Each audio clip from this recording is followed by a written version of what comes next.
There was extensive blood inside the vehicle. And this is where his body is found 3 days later. These are the cold case detectives, pursuing justice in crimes often decades old.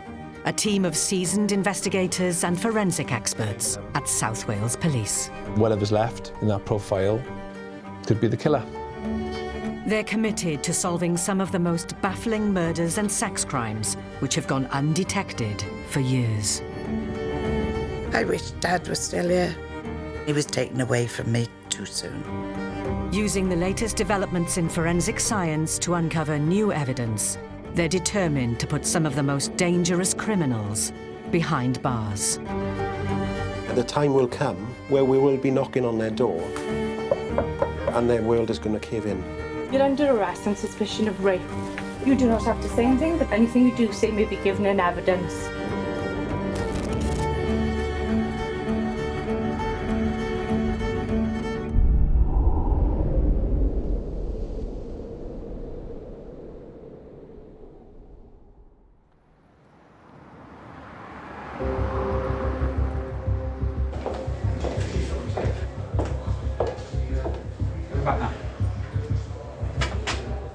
This interview is being visually recorded, and I am DC 5501 Hargraves. Detective Jenna Hargraves is interrogating 66-year-old Roland Long, accused of raping a woman more than 40 years ago, after advances in forensic science linked him to the attack. Did you have sexual intercourse with this victim? Which again, I'll put that photo in front of you. Did you have sexual intercourse with that woman? No comment. There's loads of things to consider. How is he going to react to this after all this time? Do you know what I mean? This is something that he may think he's got away with after all these years. The victim in this case has waited 4 decades for justice. If you could do it to one person, you can do it again. He just needs to be locked up. Throw away the key. She's described herself as being quite a small, short lady, slim, and she's been overpowered by a bigger man. And he has held her to that floor where he's raped her. Was that you? No comment.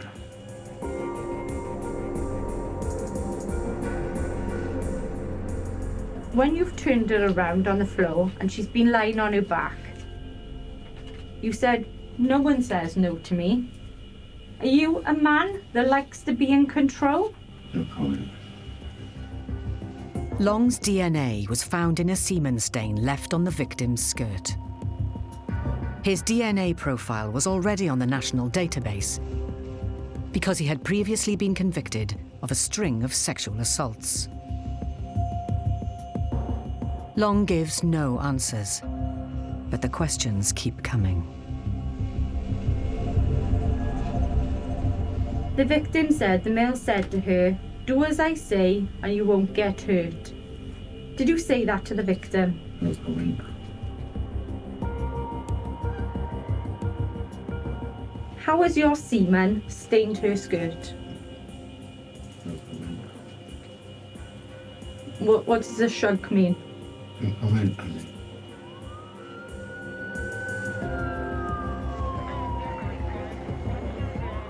Once the police were called that night, the victim was taken back to the scene to identify her to officers. Her tights and knickers were not there. Did you take her tights and knickers at the time? Comment. Is that something you used to do? Did you collect women's clothing? Comment.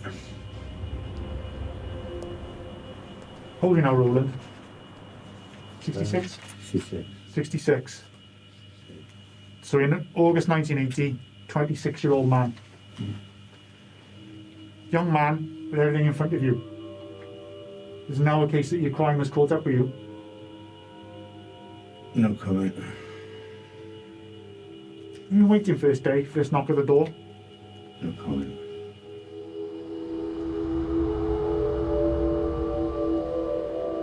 she's had to live with this for the last 40 years. It was a traumatic event. No comment. And there's nothing you want to say at this point. No comment, no.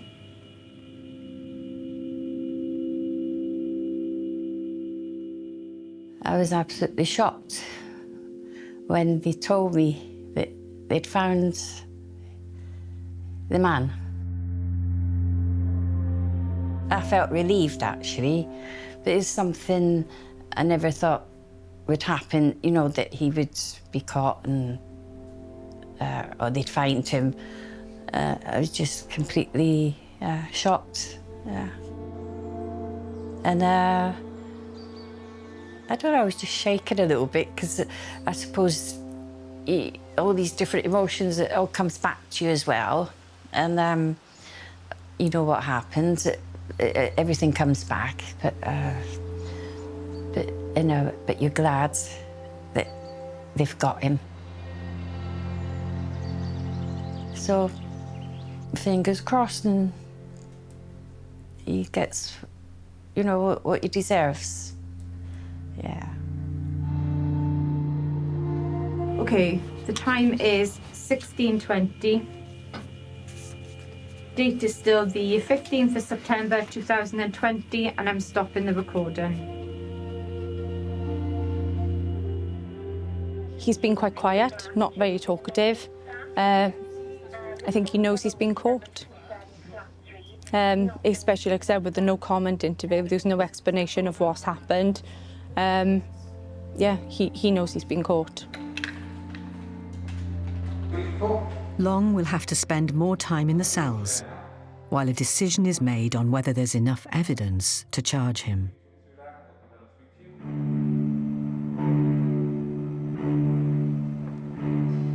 Unsolved cases are never officially closed, and the cold case team are focusing their efforts on a baffling murder which took place in 1979.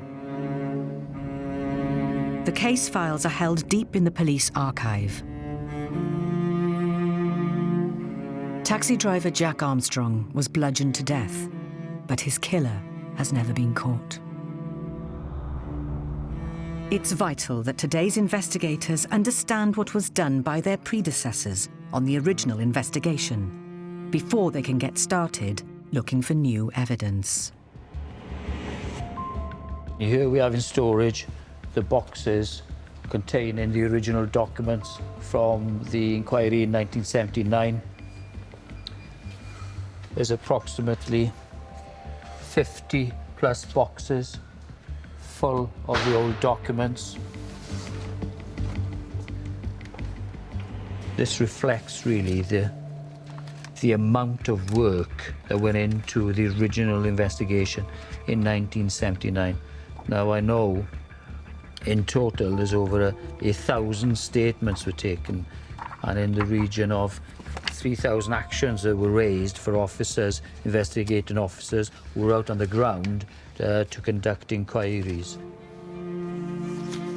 Remarkably, one of those officers from 40 years ago is now seasoned detective and cold case investigator, Jerry Blake.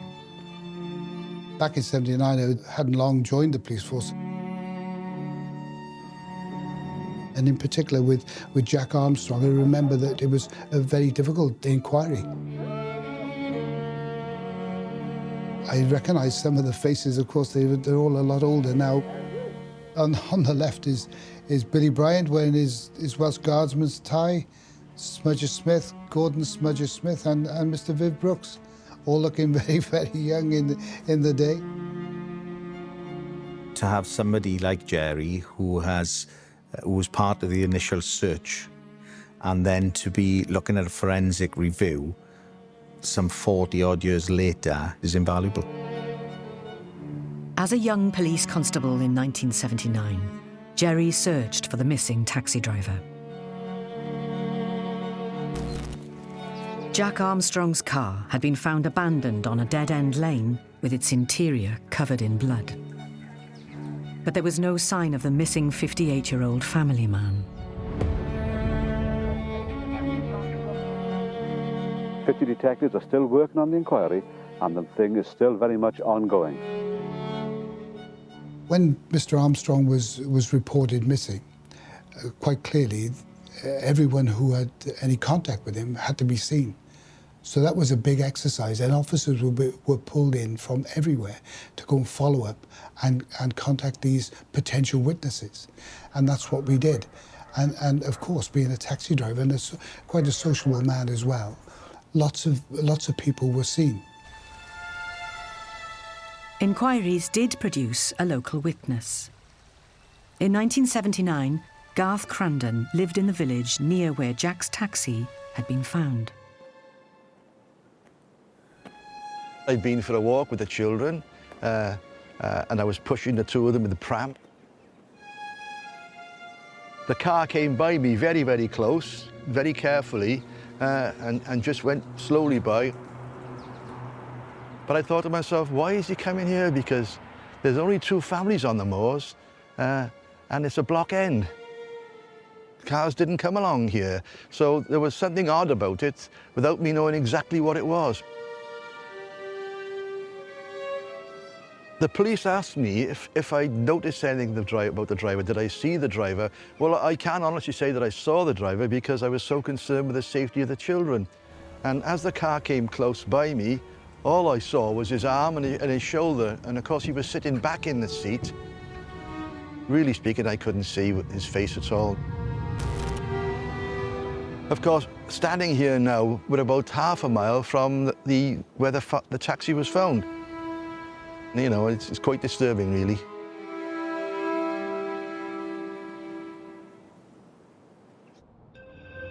It's early days for the Armstrong case. But back at the police station in Cardiff, the 40-year-old rape investigation is at a critical stage. Prime suspect Roland Long is in custody and has been confronted with the new forensic evidence against him. But he's refusing to answer any questions.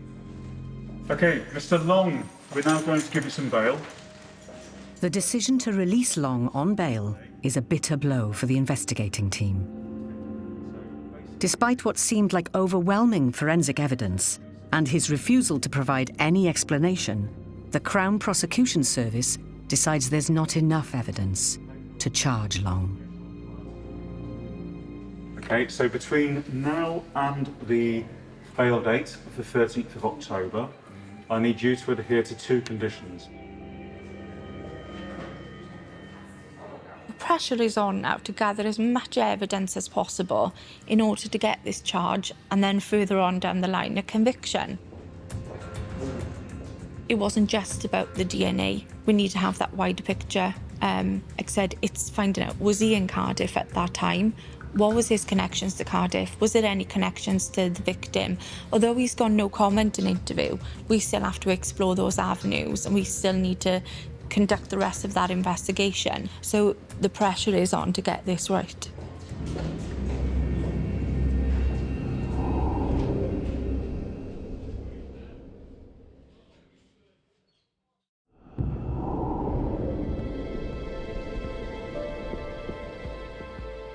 Jerry Blake is a detective with a wealth of experience. In 1979, he was a 26-year-old constable. He's using his first-hand memory of the case of taxi driver Jack Armstrong to help his colleagues identify where to look for possible new leads. It was a very, very big search. It was a huge area. The searches at the time amassed a mountain of evidence, which may yet hold the answer to Jack's murder. We were assisted by lots of volunteers. People came out with metal detectors. Groups of friends came out to assist with the hope of locating Jack. The search for the missing 58-year-old father continued for 3 days, along the 25-mile route, from where Jack Armstrong picked up his fare in Cardiff to where his taxi was found abandoned. But unfortunately, he was found, and as we suspected, he'd been murdered.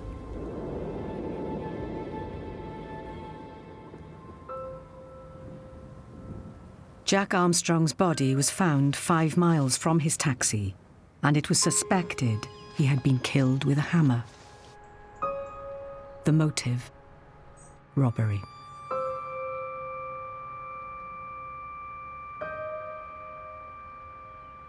I just went into shock, really, you know. Well, I had to have an injection sedative because I was just traumatised, because I did blame myself for a long, long time. If I hadn't split up, if I hadn't gone to live with him, if I hadn't said, would you do days instead of nights, he might still been here. And I've lived with that for 42 years. Still. Yep. That's what I mean. I need closure to get these thoughts out of my head.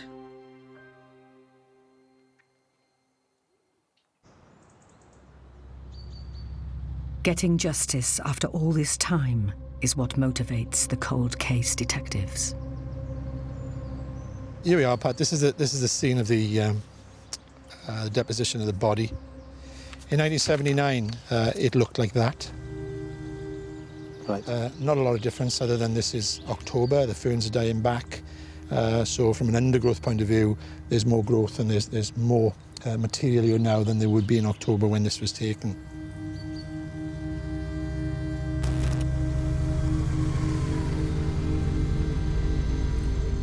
The car, we believe, was parked just here on the left-hand side, and like our car is parked just there now. After the attack, Jack is pulled from the car and dragged in about 5 to 7 metres into the undergrowth, where his body is found 3 days later. And this track then is probably where the assault took place? I think that's the opinion, yeah, in terms of the forensic evidence. The blood inside the car suggests that the blows happened in the car, and once Jack was subdued, so to speak, he was then dragged out to the near side, which would present then the killer dragging Jack into the ferns 5 or 7 metres. I believe Jack has been hit by a blunt object from a person who was sitting in the back of the vehicle. I then believe that the suspect then dragged his body into the bracken and then has gone back into the vehicle and driven it down to Tros.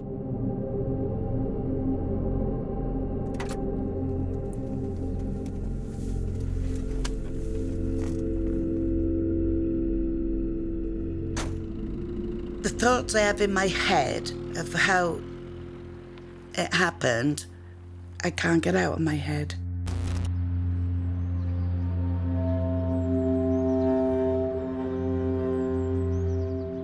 If they can find out exactly what happened, my father can be put to rest properly.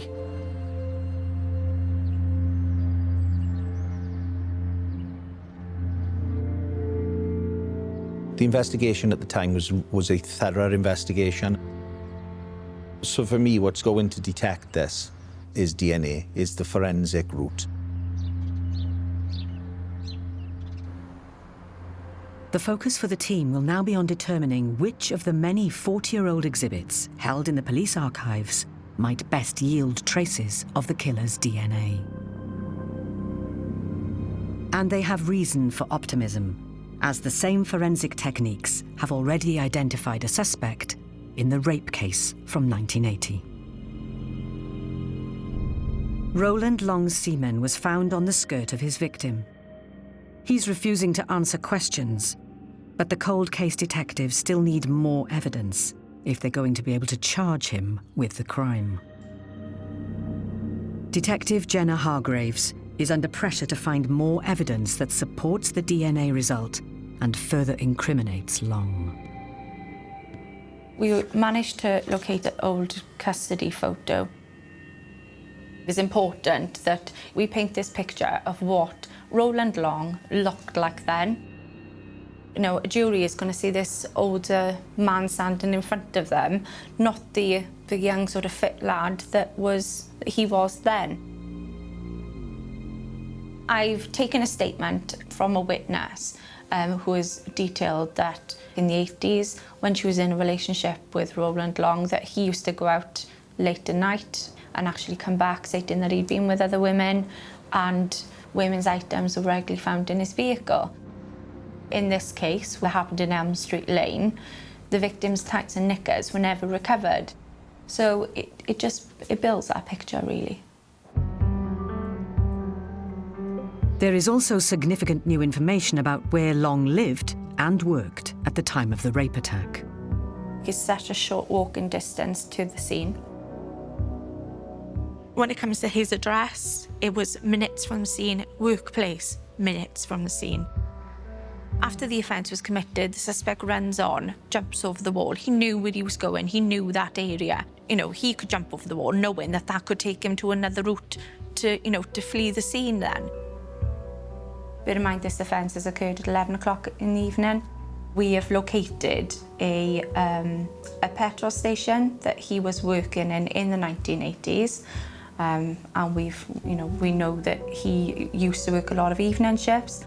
Having all this information together just shows that knowledge that Roland had of the area, and that he was regularly out at that time of night.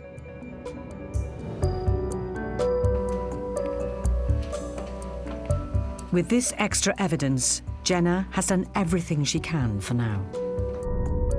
Ultimately, the decision on whether to charge Long rests in the hands of the Crown Prosecution Service, who will consider the case.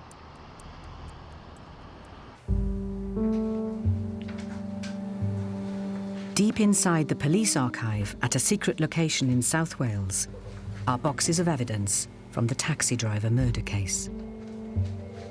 They've been meticulously stored in the hope that one day forensic science would allow their secrets to be unlocked. In every murder investigation, especially undetected murders, we don't get rid of any exhibits whatsoever. Science always develops, and our investigative techniques generally develop, because the reality is nobody can anticipate the future. And a good example, in 1979, there was effectively no mention of DNA. Now it is one of the main investigative tools that we rely on. This is the room where the exhibits of Jack Armstrong are held. In the original list, there were 326 exhibits. They're all on, shown on the register here. And obviously all these are the contents from the boot of the car itself. We've got jump leads, air freshener, and you can see there's a tin of Primrose chopped ham here. Some tools, some old tools were now rusty, and then equally we've got, not surprising, we got 2 wheel braces here. The initial submissions will be exhibits from the most likely area, which we believe as a team are going to yield the best possibility for DNA. In this box we have the clothing of Jack Armstrong, the shoe, the trousers, the shirt, jacket, a right shoe and so forth, and the cardigan of Jack Armstrong. Jack's clothing initially for me is really, really important. The hopes are to recover DNA from the person responsible. The hope is that that person is on the police system already, and then we can do a direct match on that person and find out who's responsible for this. DNA techniques now have enhanced, they're far more sensitive, so possibly hoping that something in this box, for example, will give us that breakthrough we really need.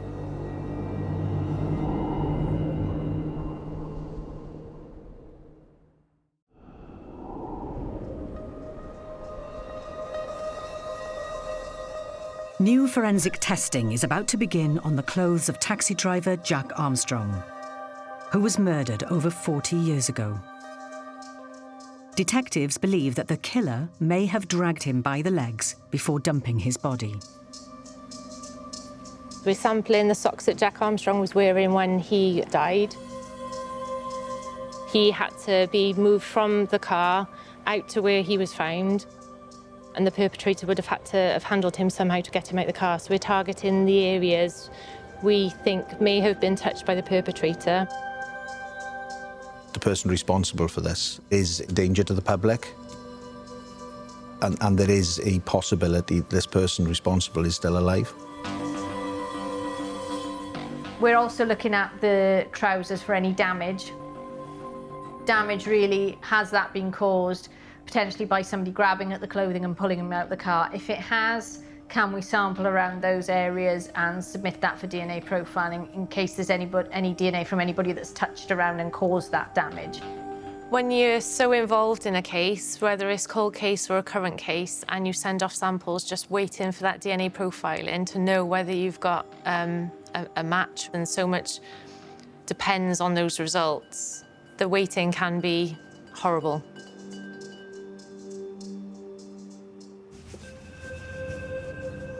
The processes cannot be rushed.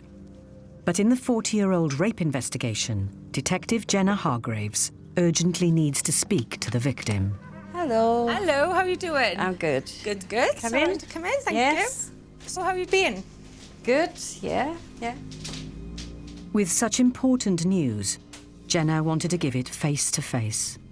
So, since we last spoke, I've got a bit of news for you. Yeah. CPS come back yesterday with a decision to charge Roland Long.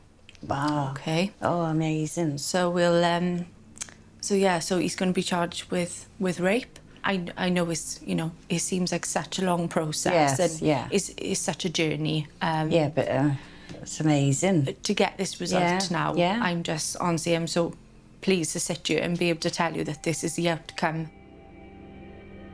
I was proud that I was able to deliver that message to her and to help her try and get some closure after all these years.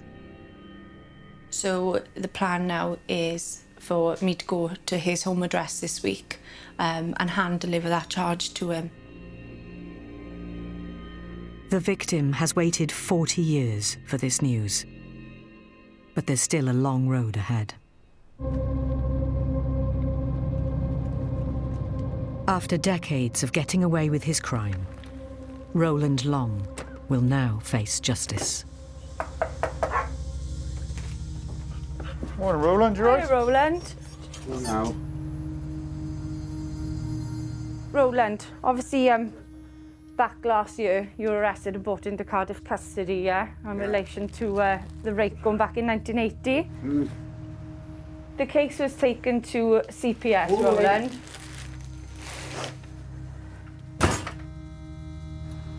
You're obviously not delighted to see us. I think he knows it's coming.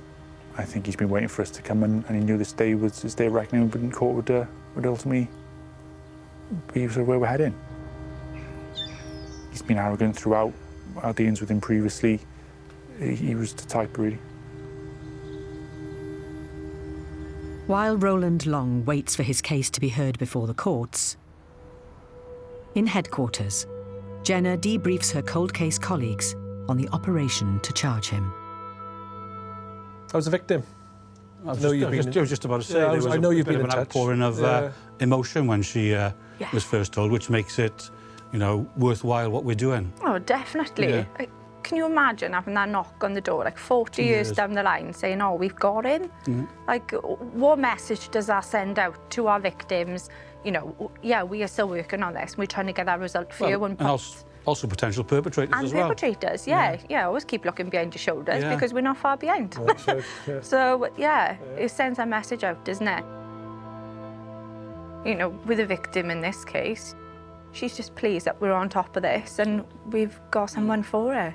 Because at the end of the day, we've got a semen stain of his DNA on her skirt. Yeah. And he hasn't given an account for it. And it's on the back, on the inside of her skirt. Yeah. Like you said, no account. Yeah. I just hope that he sees sense and pleads guilty so that she doesn't have to go through the ordeal of giving evidence and reliving it all again. Exactly, yeah. So, fingers crossed. Just fingers crossed.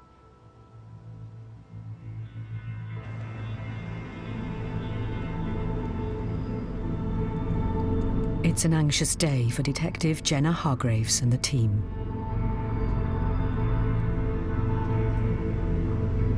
As Roland Long arrives in court.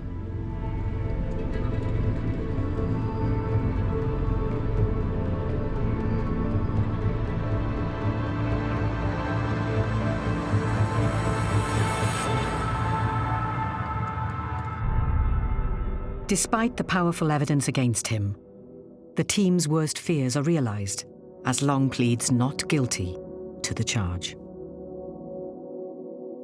I wasn't surprised, but I was annoyed that, you know, he's entered that plea, and the thought now that not only has the victim had to go through what he put her through and have had to live with it for the last 40 years, the thought now that he's going to put her through a court process as well.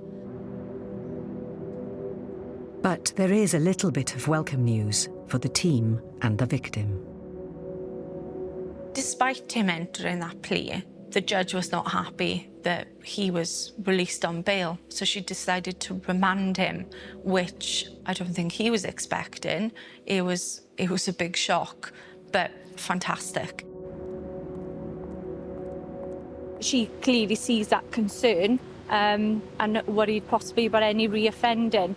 So, you know, I feel far more comfortable knowing that he is remanded at the moment and he's not up there on the streets. For the cold case team, there's growing confidence the same forensic techniques that yielded the evidence against Long will provide a breakthrough in the taxi driver murder case. Jack Armstrong's clothes have slowly been giving up their secrets about who might have attacked him so brutally. Hello. Got some results from Jack's clothing. Oh, right, okay. Any good? Some of them are okay. They're mainly incomplete DNA profiles, though. An incomplete profile means the team only have part of what could be the killer's DNA. Maybe, for the first time, they have a glimpse of the murderer. But it's not quite enough. We're not going to be able to search him on the database. Right, okay. What we always hope for with regards to DNA profile is a full, complete DNA profile, which will then allow us to compare that fully with somebody else. So they haven't been as successful as we'd hoped they would be. So we're at a difficult stage with it. Okay. Disappointing though, isn't it? Yeah, it is disappointing. Because we know he must have been dragged. We know the possibility is only one person. But as I say, it's passage of time, isn't it? Yeah. I suppose we'll have to see what more can be done. what more can be done. Yeah.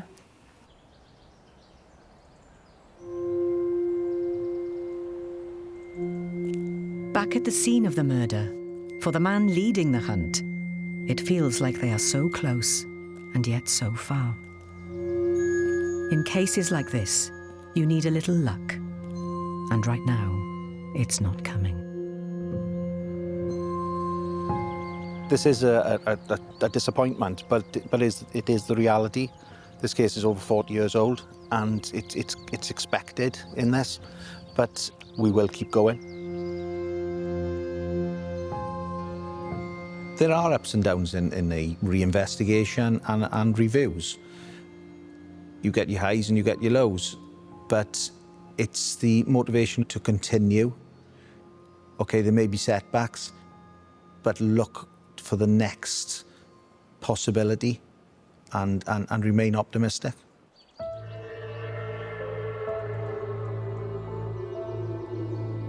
The team has to rethink where they might find new traces of the killer. And they go back to the very beginning to re-examine the attack on Jack. I've gone back through the list of exhibits that were taken at the time, and there's lots of them, but came across DJR 19, which is the tape-ins of Jack's face. Back in 1979, the pathologist who examined Jack's body noticed that he had been punched in the face and so he took tape samples from Jack's bruised skin. If the killer made contact with him, he may have left a trace. What do you think the potential is with that? Because it doesn't appear to have been, it hasn't been examined. If he has been punched several times by the offender, then there is a chance that the offender's left some DNA on Jack's face. Yeah. And those tape-ins have then potentially picked that DNA up from Jack's face. So that would be the suspect's sweat, Skin flakes, possibly saliva, hair. the hair. Yeah, if he's been shouting at Jack, saliva may have been deposited as well and picked up in the same way. There is the obvious potential there, isn't there? Yes. We need a breakthrough, but you need a bit of luck as well, don't you? And I'm always hopeful, but you're more hopeful when certain exhibits haven't been looked at previously. It's that sort of, oh my God, there could be something here.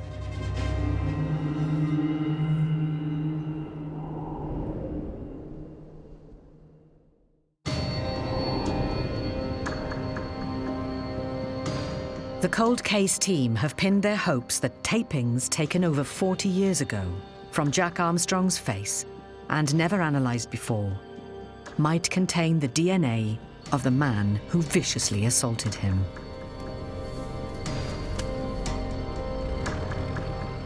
The testing is complex and painstaking, but with the technology advancing almost on a daily basis, even the tiniest beads of sweat or saliva could be enough to unmask the killer. The team have been waiting in anticipation for the all-important outcome, and the testing is now complete. We've had the results from the tape-ins of Jack's face.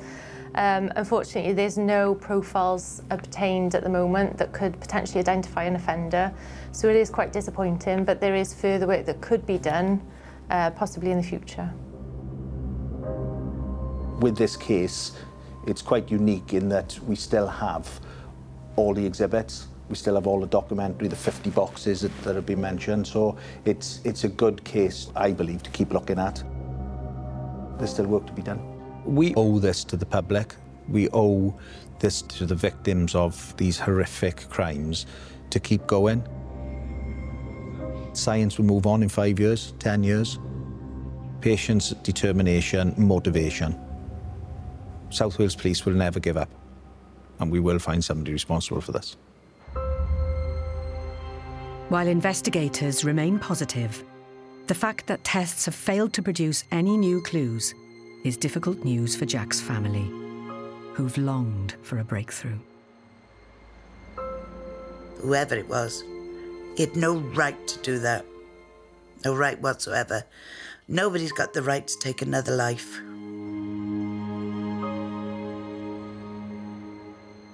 Oh, I hate him. Hate him with a vengeance. He's a monster. Absolute monster.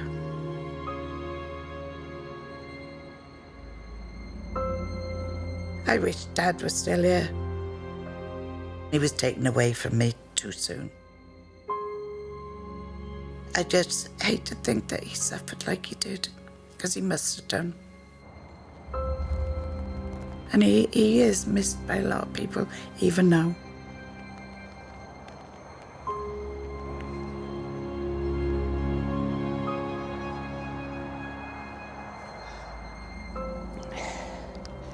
Right, Dad. I'm always thinking about you. Always will do. Love you to bits. Got some nice flowers for you, look.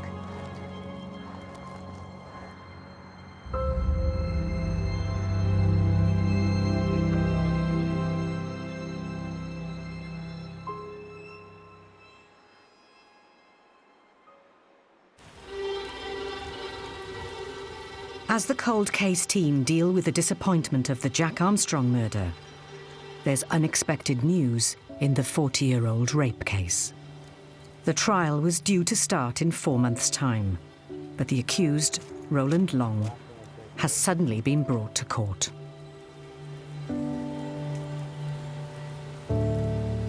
After a brief hearing, Jenna needs to call the headquarters. Hi, Jane. Hiya, Chief. How you doing?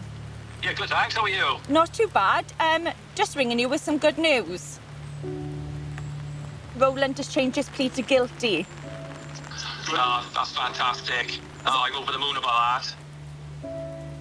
Due to our work, you know, obtaining the DNA and exploring every single avenue to make this investigation as watertight as possible, we've given him nowhere to go. It's amazing, isn't it? Oh, I'm proud of you. That's fantastic news. How do you feel about it? Yeah, I'm obviously really excited about it. I just can't wait to tell the victim now. He has obviously seen sense now, and it's a good feeling. And the fact now that changing his plea to guilty prevents that victim from having to go through that process at court.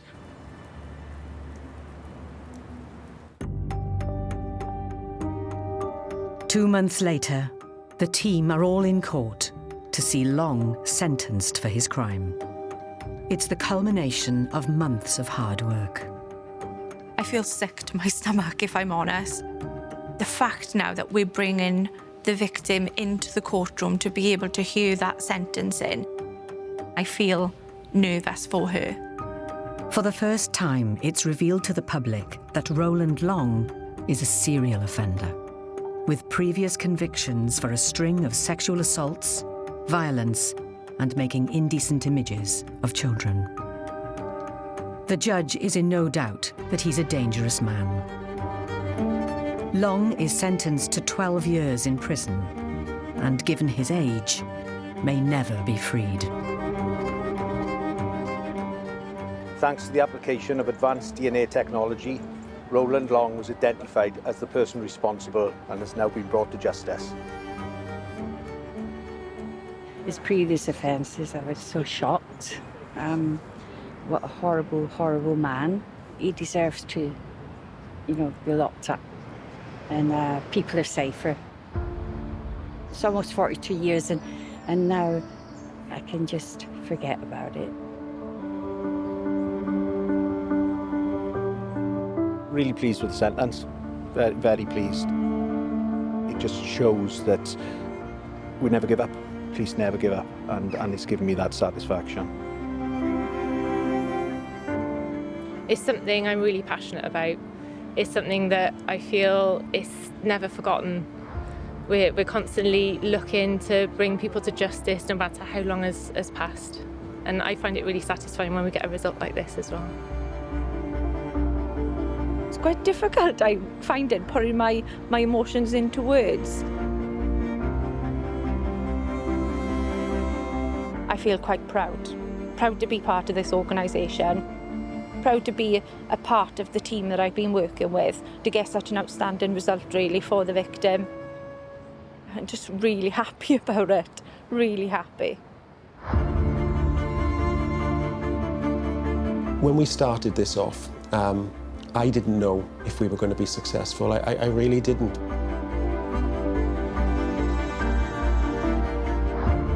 I was optimistic that I thought we had the passion, the ability, and you know, the availability of forensic science to make a difference, but I didn't know.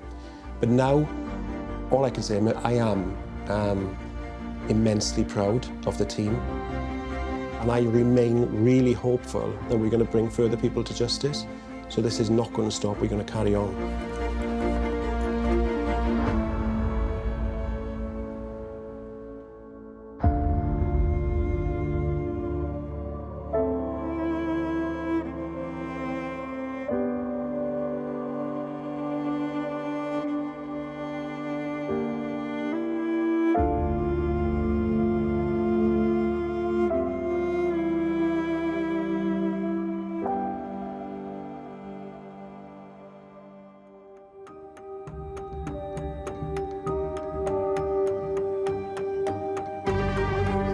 The offence is one of rape of a female over 16 years old. An authority has been given to carry out the taking of an intimate sample You do not have to allow this sample to be taken, but I must warn you that if you refuse without good cause, your refusal may harm your case if it comes to trial.